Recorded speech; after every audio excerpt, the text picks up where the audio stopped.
예, 오늘의 시황 브리핑 시작하겠습니다. 탄핵 가결된 게 어느 정도 선 반영됐기 때문에 재료 노출에 따른 매물이 좀 나온 것 같고요. 그리고 또 FMC 앞두고 미국 국채금리 올라갔잖아요. 그러니까 금리 올라가고 이제 FMC 바라봐야겠다, 지켜봐야겠다 이런 신중함이 있었고, 특히 이제 트럼프 취임을 다시 생각하게 됐죠. 그동안에 우리나라가 정치적인 이슈로 많이 챙겨보고 있었는데, 정치적 이슈를 이제는 트럼프 이후에 어떤 변수 이런 것들도 좀 봐야 되지 않나 이런 신중함이 좀 있었고, 수급에서는 외국인들이 매도를 하면서 지수 자체, 코스피 지수 자체는 좀 부진한 그런 모습을 보였습니다. 근데 우선 이제 코스피 지수 보면 계엄 사태 직전에 이제 2,500 정도 가 있었잖아요. 근데 계엄 사태 진행되면서 2,400 아래까지 내려갔다가 지금은 그 이상까지 복원이 된 상태죠. 그러니까 2,500 언저리까지 올라왔고, 제가 아침에 2,540이 굉장히 중요한 저항이 될 수 있다. 그러니까 저거 돌파하면 추세가 바뀌는 거고, 이제 그 근처에서 매물이 좀 나올 가능성이 있는데 그 선이 이번 주에 돌파가 되는지가 관건, 뭐 이런 취지로 말씀을 드렸잖아요. 근데 어쨌든 탄핵, 이제 1차 탄핵 실패하고 그 다음부터 주가가 이제 회복되면서 2차에는 탄핵이 가결이 되면서 불확실성이 완화가 되겠지, 뭐 이렇게 투자들이 생각을 했던 것 같아요. 이제 그러면서 지수가 올라갔는데 어쨌든 재료가 확정된 거잖아요. 확정되면서 자연스럽게 매도 물량이 나왔습니다. 다만 오늘 코스피 지수가 하락하긴 했지만 상승 종목 수가 한 100개 정도 더 많았고, 코스닥도 상승 종목 수가 더 많은 그런 모습을 보였거든요. 그래서 대형주 제외하고는 전반적인 투자 심리 자체는 나쁘진 않았습니다. 그래서 그냥 매물 소화, 연속적으로 올라간 거에 따른 매물 소화 정도였다, 이렇게 투자들은 평가한 것 같고요. 그렇지만 이제 지수는 좀 의미가 있는 게, 이게 30분 차트를 보면은 300선이 이게 중기적인 추세선으로 굉장히 중요한 역할을 하거든요. 근데 계속 저항이었잖아요. 작년 이제 지난 10월 후반 이후부터는 이 300선이 계속 저항이었는데 이번에 이게 돌파가 돼 있는 그런 상태거든요. 그래서 추세적으로 보면은 그렇게 나쁘지 않은 그런 모습입니다. 다만 이제 매물 소화를 어느 지점에서 하느냐에 따라 좀 달라지겠죠. 그러니까 지금 2,460 정도 전후에서 조정을 마무리할 수 있다라면 이제 긍정적, 그 이하를 깨버린다라면 이제 한동안 또 지루한 박스권으로 가야 되는 이제 그런 상황이 되는 거죠. 그래서 자연스러운 매물 소화로 보이긴 하나 2,460, 2,470 요 라인을 버텨내느냐가 이제 상당히 중요한 매물의 어떤 폭, 다음에 기간을 결정할 것 같다, 이렇게 보면 되겠고요.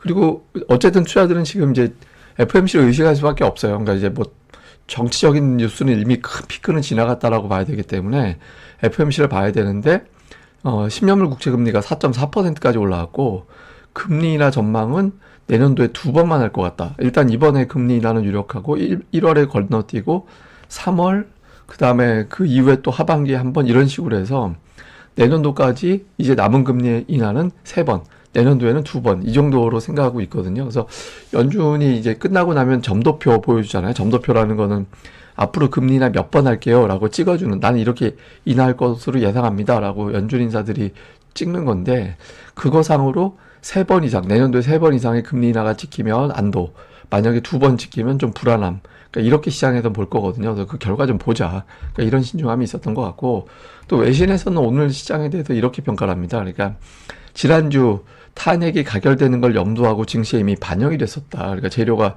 사실상 확정된 거다, 이렇게 보는 거고, 그리고 돌이켜보면 이제는 다시 트럼프 관세라든가 기존의 약세 요인, 그러니까 기존의 약세 요인은 뭐 삼성전자의 어떤 실적, 뭐 이런 것들을 비롯해서 등등의 문제들이 있었잖아요. 그러니까 이런 요인들이 다시 또 부각이 되는 타이밍이라서 투자자들이 좀 압박을 받은 것 같다, 그러니까 이렇게 보는 건데, 다만 그 탄핵 국면이 지나가면서 워낙 환율이라든가 금융시장의 최악의 상황은 지나갔다, 이렇게 보면서 모건 스탠리에서는 이제 만약에 탄핵이 또 헌재에서 통과가 되고 선거 시점이 어떻게 되느냐에 따라서 금융시장은 달라질 거다. 그러니까 선거가 좀 앞당겨진다라면 이제 정책이 부양책이 아무래도 이제 가동될 수밖에 없으니까 좀 앞당겨진다라면 금융시장에서는 그 이슈로 좀 갈 것 같고, 만약에 되게 끌어진다라면 당분간 좀 혼란스러울 수도 있고, 그래서 선거 시점이 언제가 되느냐에 따라서 시장의 반응은 좀 달라질 것 같다. 오늘 이제 블룸버그에 나온 기사를 요약하면 뭐 이런 상황이었고, 외국인 투자들은 어쨌든 이 중에서 조금 조심스러운 쪽만 주로 반영을 해서 매도가 많이 나왔던 것 같습니다. 그리고 뭐 코스닥 같은 이건 뭐 제가 한번 보여드린 거니까. 그리고 중요한 뉴스들을 보면 그 트럼프 변수를 많이 투자들이 바라본 것 같다, 이렇게 평가를 하더라고요. 이제 탄핵이 됐음에도 코스피가 힘이 없는 건 관세, 우리나라 수출 많이 하는 나라이기 때문에 관세에 관련된 이슈를 좀 의식한 걸로 보여진다. 실제로 오늘 뭐 삼성전자나 자동차주 이런 것들이 하락을 했죠. 물론 하락한 재료는 따로 있었는데 뭐 큰 줄기로 보면 수출 주가리가 썩 좋은 흐름은 아니었잖아요. 그래서 트럼프에 대한 리스크, 그다음에 또 하나는 FMC에서 매파적인 인하. 그러니까 이번에는 금리 내리는데 그 다음부터는 되게 천천히 내릴 것 같은데 뭐 이런 식으로 이야기가 나올 것 같다라는 게 좀 있었고, 이런 건 이제 부정적 요인이고, 반면에 이제 상법 개정을 아무래도 좀 속도를 낼 것 같다라는 보도들이 나오고 있거든요. 근데 이게 외신에서는 꽤 중요하게 보더라고요. 그러니까 저도 이제 쭉 매일 뉴스 같은 거 챙겨보고 하다 보면, 그러니까 코리아 디스카운트에 대해서 우리는 일반적으로 북한 리스크를 생각을 하잖아요. 근데 외신에서 보는 코리아 디스카운트 중에 하나는 뭘로 보냐면 그 재벌 특유의 지배구조. 그러니까 이걸 꼽더라고요. 그러니까 그렇게 되면서 일반 주주들이 투자를 했을 때 그 기업의 어떤 전략이라든가 이런 걸 움직일 수 있는 힘이 없다. 그게 코리아 디스카운트 중에 하나다. 그렇게 이야기를 하더라고요. 그래서 만약에 상법 개정이 되면 그런 부분들이 부분적으로는 조금 이제 더 진보할 수 있는 그런 계기가 될 수 있거든요. 그래서 이게 어떻게 되느냐, 향후에 이제 주식시장 그리고 좀 외국인들의 움직임에 좀 변화를 줄 수도 있는 사안이라서 이거는 체크를 해봐야 될 것 같습니다. 뭐 주요 종목으로는 오늘 우선 코스피 대형주를 빼고 중형주, 소형주, 코스닥, 대형주, 중형주, 소형주는 다 올랐습니다. 그러니까 지수 월요일이라 그러니까 위클리 만기 영향도 좀 있었던 것 같아요. 그래서 대형주 쪽 중심으로 지수만 눌렀다. 선물 옵션, 특히 옵션 영향이 좀 크게 작용한 거 아닌가 뭐 이렇게 보여져서 오늘은 뭐 이렇게 크게 시장이 눌린 걸 의미를 두기는 좀 애매한 그런 측면도 있는 것 같고요. 종목으로는 삼성전자가 아무래도 좀 눌렸죠. 근데 삼성전자가 추세적으로 55,000원이 가장 가까이 붙어 있는 거에서는 중요한 지지선이거든요. 그래서 55,000원 전후 그 선에서 방어가 되면서 이제 다시 또 밀어 올리느냐. 시황상으로는 되게 중요하죠. 58,000원 넘어가면 추세가 바뀌게 되거든요. 그래서 좀 삼성전자 좀 주목을 해봐야 될 것 같고, 다음에 오늘 금융주들이 좀 부진했는데 밸류업 프로그램에 조금 추진력이 좀 떨어지는 거 아니냐 이런 분석도 있거든요. 근데 이제 저는 개인적으로는 밸류업이 굉장히 잘한 정책 중에 하나라고 생각을 해요. 근데 이제 다만 밸류업의 대상이 되는 종목들의 대부분 외국인 지분율이 적게는 40%, 많게는 70% 되는 종목들이거든요. 그래서 이런 밸류업도 중요하지만 코스닥 시장을 좀 활성화시킬 수 있는 여러 가지 어떤 정책들이 필요하지 않나 이렇게 보고 있습니다. 그래서 밸류업 이외에 좀 다른 정책이 나왔으면 좋겠다 싶고, 개인적으로는.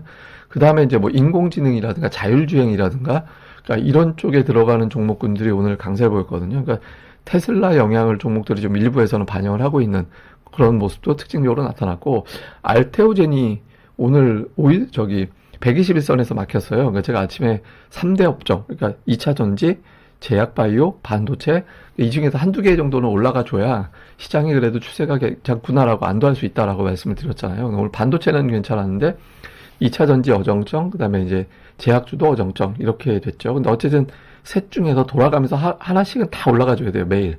예, 그래야 이제 코스닥이 좀 버틸 수 있거든요. 그래서 그런 흐름이 나오게 되는지, 또 알테오젠이 어떤 저 추세를 좀 121선 저항을 좀 돌파하게 되는지 이게 단기적으로 좀 중요한 것 같습니다.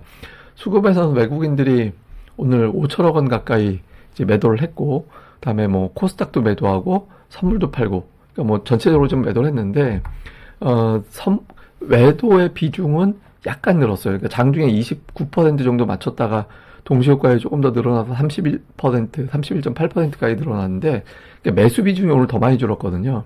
지난주 평균적으로 뭐 적게는 28%, 많이는 33% 정도 됐는데 오늘 26%, 25.99니까 26이죠. 그러니까 오늘 매도는 더 줄이고, 매도는 늘고 매수는 더 줄이고 이렇게 돼가지고 잡혀서 실질적으로 오늘 외국인들 표면적으로는 5천억 비슷하게 나오지만 실제로 제가 보기에는 한 3천억 원 정도 매도한 영향력을 보여주었다. 뭐 이렇게 보면 될 것 같습니다.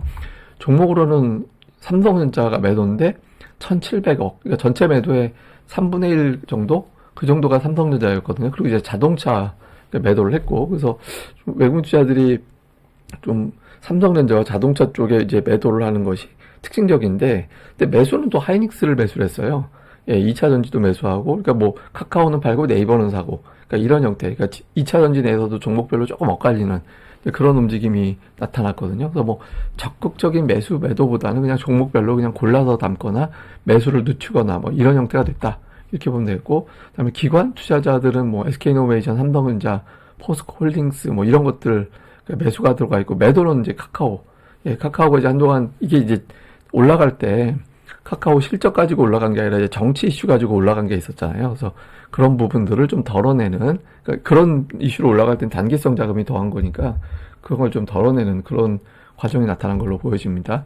코스닥 쪽에서는 외국인들이 이제 알테오젠 매도하고 루닛이 최근에 뭐 계속 외국 기관이 좀 매수하는 그런 것들이 관찰이 되죠. 근데 그 아래는 종목이 업종별 특징이 없어요. 뭐 엔터도 있고 제약도 있고 반도체도 있고 2차전지도 있고 그래서 그냥 골라 담는 소극적인 매매. 오늘 워낙 외국 기관이 다 매도한 날이라서 매수 쪽에 이렇게 힘있게 연속 다양한 업종 들어온 건 없습니다. 그리고 기관도 뚜렷하게 어떤 매수 이런 것들이 잡히는 건 없어서 그러니까 저 업종은 잡힌 게 없어서 그냥 골라 담는. 근데 이제 매수하는 종목은 계속 매수를 하더라고요. 근데 저는 이거보다 좀 관심 있는 게 최근에 거의 한 3개월에서 뭐 길게는 하여튼 3, 4개월 정도? 그 정도 기간 계속 매도, 기관 쪽에서 매도만 하다가 매도가 끝난 종목들이 제법 나오거든요. 그래서 그런 것들이 오히려 좀 관심이 가더라고요. 그거는 이제 실적이 나빠서 매도한 것도 있겠지만 포트폴리오 정리 차원에서 매도 나간 거는 그냥 매도만 끝나면 기본적으로 어느 정도 복원하는 그런 모습이 나타나게 되거든요. 그래서 그런 종목을 좀 살펴볼 필요가 있는 것 같습니다. 자, 시장 요약해보면 이제 FOMC 전에 오르고 있는 금리 지금 4.4까지 올라가는데 이 레벨은 아시아 증시 신흥시장 쪽에 좀 부담이 될 수 있습니다. 그래서 금리가 좀 주춤해야 되고, 지난 주말 미증시는 테슬라하고 브로드컴 아니었으면 빠지고 최근에 미증시 자체가 횡보거나 약간 흘러내리고 있어요. 다우지수는 계속 흘러내렸잖아요. 그래서 오늘은 이 두 종목 이외에 좀 묵직한 종목이 올라가서 지수를 좀 방어해주는 그런 형태가 됩니다. 그동안에 한 1, 2주는 우리나라가 해외 증시 반영 안 되고 우리나라 자체적인 뉴스만 가지고 주로 움직였잖아요. 근데 이제 해외 증시를 또 바라보는 이제 그런 시점이 됐거든요. 좀 버텨주는 흐름이 나와주는 게 중요하고, 무엇보다 외국인들이 이 타이밍에 대규모 매도를 오늘 같은 규모로 매도하면 못 견딥니다, 시장이. 예, 좀 매도를 줄여줘야 되는 그런 시점이고, 특히 자동차, 삼성전자 이런 수출주들이 밀리면 시장 자체가 어떤 단기성 자금 이외에는 이제 증시에 묵직한 자금이 없다라는 해석이 될 수 있거든요. 그래서 이런 종목군들이 살아나는지가 이제 상당히 중요한 그런 변수로 봐야 될 것 같습니다. 예, 그리고 이제 하나 주목해 봐야 되는 건 예탁금인데, 예탁금이 한 50조 원 아래까지 살짝 내려갔다가 지금 53조 5천억 원 정도까지 늘어났거든요. 근데 이거는 개인 투자자들이 이제 매도를 하면, 그러니까 매도를 하면은 이제 시차를 두고 이제 예탁금으로 다시 집계가 되잖아요. 개인 계좌로 들어오니까. 그래서 12월 들어서 개인 투자자들이 한 4조 원 정도 가까이 매도를 했었거든요. 그러니까 그걸 감안해 보면 그 돈이 들어온 걸로 보여지는데, 그래서 원래 실질 예탁금을 봐야 돼요. 그러니까 매도 자금 빼고, 그러니까 미수라든가 신용으로 잡힌 자금을 빼고 순수 예탁금을 보는 걸 실질 예탁금이라고 하는데, 실질 예탁금도 살짝 늘어나는 느낌은 들더라고요. 그래서 지금 근데 보통 우리가 의미를 두고 개인 자금에 의한 어떤 유동성 장세를 누리려면 저점 대비 15에서 20% 정도 자금이 들어와야 됩니다. 그러니까 50조 원을 바닥으로 본다면 최소 57조 원, 또 완전히 돌아섰다 이렇게 보려면 60조 원까지 올라가야 되거든요. 근데 아직 그 정도 수준은 아니죠. 근데 시장이 늘 고비 때마다 하나의 변곡점을 만들어내야 되는 재료들이 있잖아요. 그러니까 예를 들어 단기로는 지금 정치적인 상황이 그렇고, 또 하나 보자면 FMC 뭐 이런 것들이 계기가 돼야 되거든요. 근데 그거 넘어가면 그냥 다음 계기로 그냥 그때까지는 지수가 방향성 없이 등락만 보이는 거예요. 그래서 이번 정치적인 사안이 변곡점 역할을 할 수 있는 건지 관찰은 해볼 필요는 있죠. 그래서 예탁금 추이는 당분간 지켜보되, 지금 정도 수준은 조금 이제 뭐 개인들이 며칠 정도는 만들어낼 수는 있지만 그 이상 추세를 만들기는 어렵다고 봐야 돼서 향후 예탁금이 어떻게 돌아가는지 요거는 좀 잘 살펴봐야 될 것 같습니다. 예, 또 추가적인 건 다음 방송에서 내용을 또 정리해 드리도록 하겠습니다. 이 방송 구독하기 그리고 좋아요까지 꼭 좀 부탁드립니다. 감사합니다.